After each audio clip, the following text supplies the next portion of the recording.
Hi everyone, welcome back to our Greece series.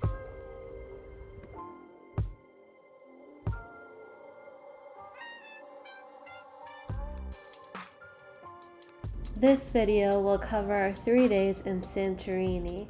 The morning that we were leaving Mykonos, my mom, my friend Rachel, and I received a call from the hotel that we booked in Fira, one of the famous landmarks of the island. The hotel staff told us that one of the guests had caught COVID, so they had to clear the facility, meaning we weren't allowed in for our safety. However, they offered us another hotel with the same stars, quality, and price as our original one. Being inexperienced travelers, we took up the offer without even asking the name or the location of this new hotel. They added that they would handle all of the changes, and all we had to do was meet our hotel shuttle at the port to take us there. While we thought our new hotel was a short distance from our original one, it ended up being in a different part of Santorini called Parisa.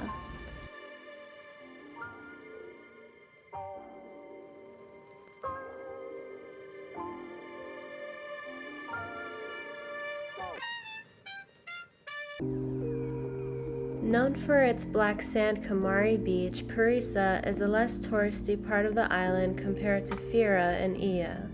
25-minute drive to Fira and 40-minute drive to Ia. We were surrounded by lots of deserted land, which was the same experience we had in Mykonos, being further away from the main attractions.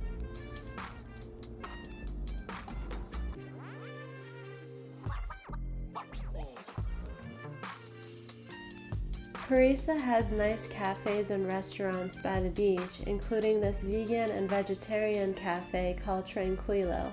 I really love the bohemian and tranquil atmosphere, and they also host yoga classes.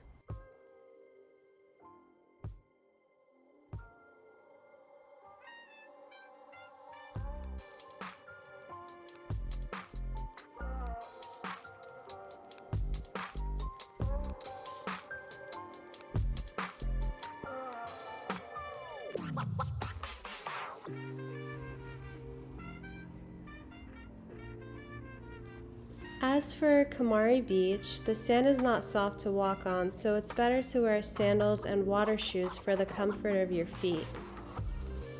The dark color of the sand comes from ashes and grit from volcanic eruptions, the biggest one occurring in 1600 BCE that completely changed the shape of the island to what it is now. Although Parisa holds its own charms, this definitely wasn't the Santorini experience we were looking forward to. We also felt like we were scammed with the entire hotel issue, but I won't go into detail about that. That's another story for another day. This definitely was a learning experience and a perfect example that even while traveling, there will always be setbacks and disappointments, and that's totally okay.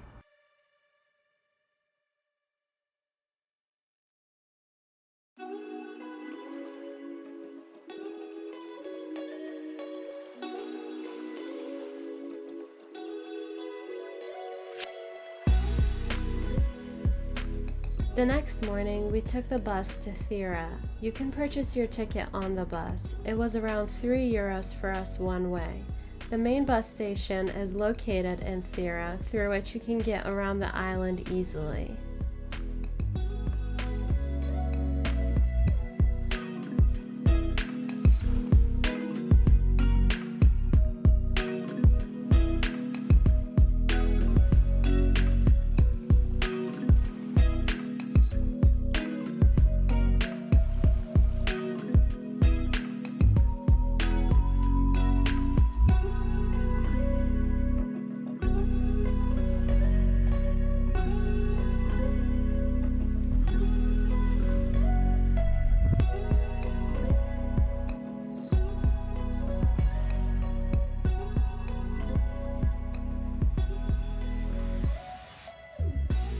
The island's name has been changed a few times throughout history, but one of its original names was Thera.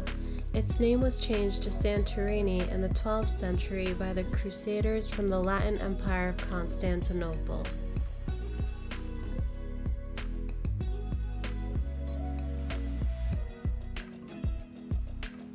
If the weather is nice and you're up for taking a longer walk, you can do a 10-kilometer hike from Fira to Ia with breathtaking views of the caldera. We unfortunately didn't do the hike because we were low on energy and the overwhelming August heat was getting to us.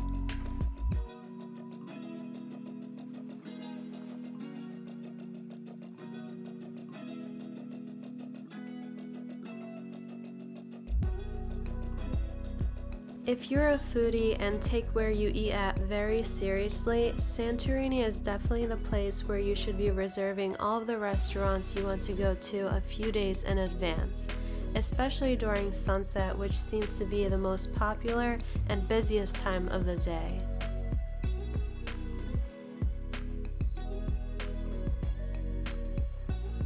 And then there were the Santorini donkeys, so incredibly cute.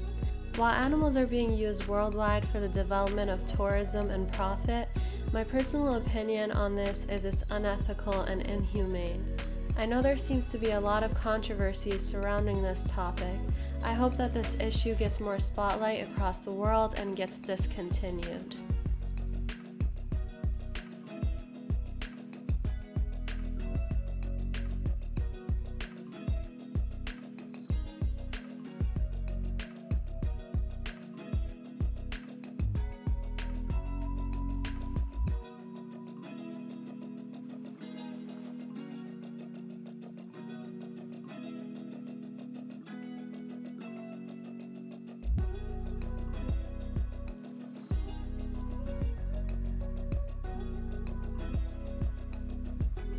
After a few hours of strolling, we decided to refresh ourselves with some gelato, then walked back to the bus station to catch the bus back to Parisa.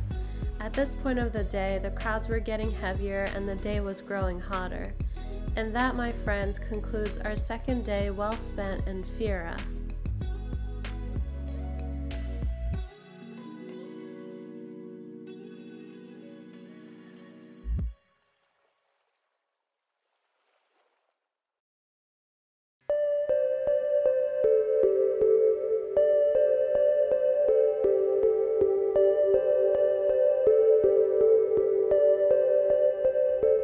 Alas, we arrived in Ia, known as the most picturesque part of Santorini, with its beautiful blue domes, sunsets, stunning views every corner you turn,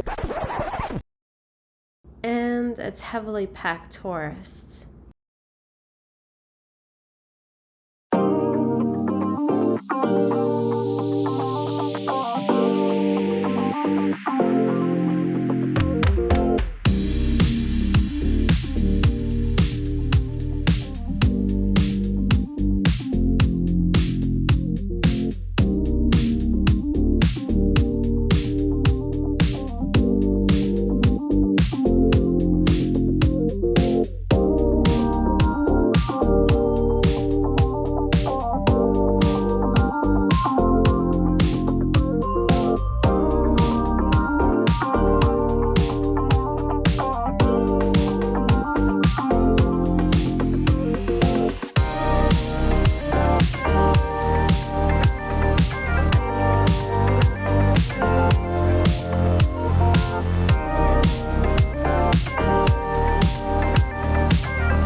Clearly, we didn't do enough research to know how crowded it would be if we arrived close to sunset. Despite that, Ia was just as beautiful, and the cats made it 10 times better. The other thing we didn't do was reserve at a restaurant, so we just picked one to go to and had to wait a bit to be seated, which gave us less leisure time. So don't make the same mistake as us, especially if you have limited time in Ia.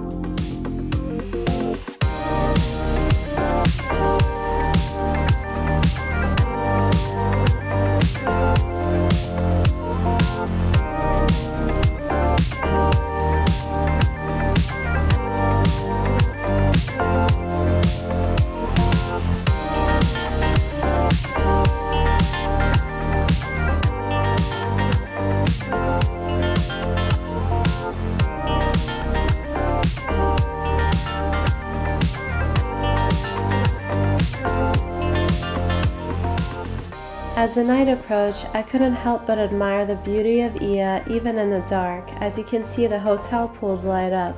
This made me wish that we would have spent even more time in Ia. Half a day in Ia just wasn't enough.